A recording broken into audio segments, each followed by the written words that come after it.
Hi guys, welcome to my channel. I just wanted to go ahead and show you that I'm starting on the sword for Erza's Purgatory cosplay, and I wanted to show you kind of the materials that I'm going to be working with and show you the basics and what I plan on using. So what we're using for the base of the sword, kind of the whole outline of it, is this stuff called foamular. It's pretty thick, if you can see. And it's pretty high density and pretty sturdy, but it's really light, so I think it'll work well, and when we cover it up it should work pretty decently. Some of the other materials that I'm going to be using are this dowel rod for the handle and for structure inside the sword. I've got tape measure, we've got some foil tape to go on the inside.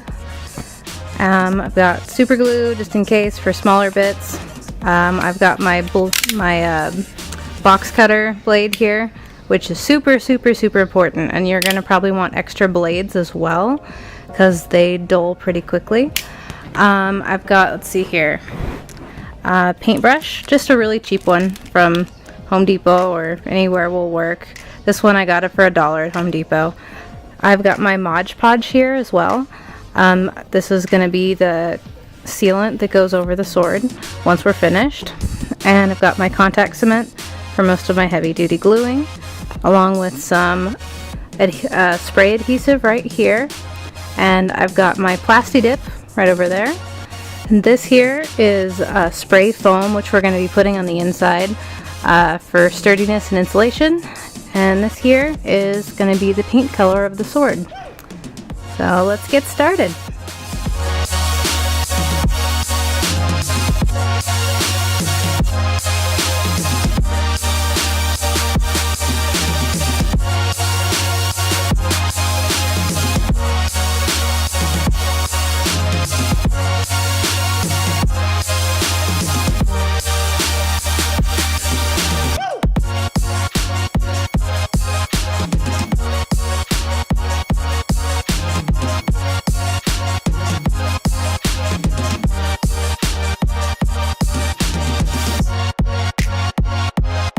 So we just cut out the main pieces of the sword.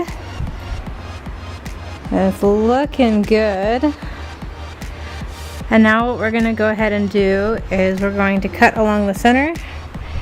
And instead of cutting them into 4 pieces to give it that beveled look, we're going to kind of cut out some of the center and glue it together and give it that curve.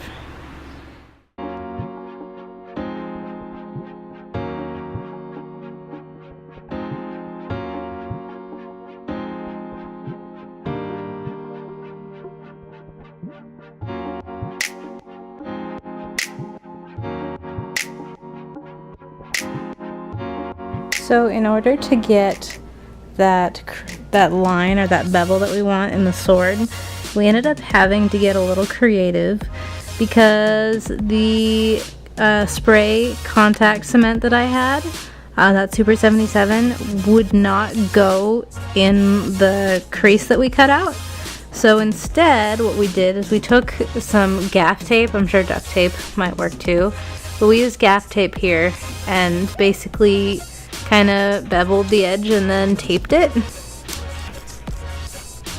And then we put super glue in there to kind of stiffen it up.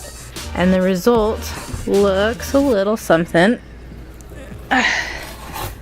like this.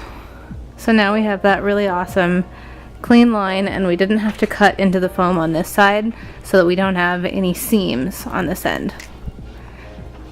And now we're going to go ahead and do it to the other one.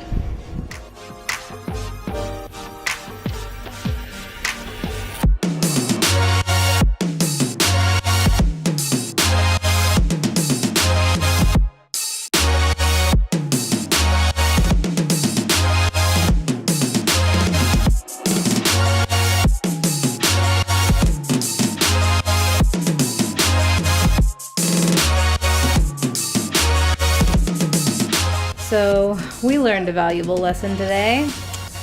Don't use contact cement on insulation foam because this is what happens. right? So we were testing different things. Here's Mod Podge, just make sure it works. Mod Podge, good. Hot glue, good. Contact cement, bad. So we just got the sword glued together on this end, and I just wanted to show you kind of what we're doing.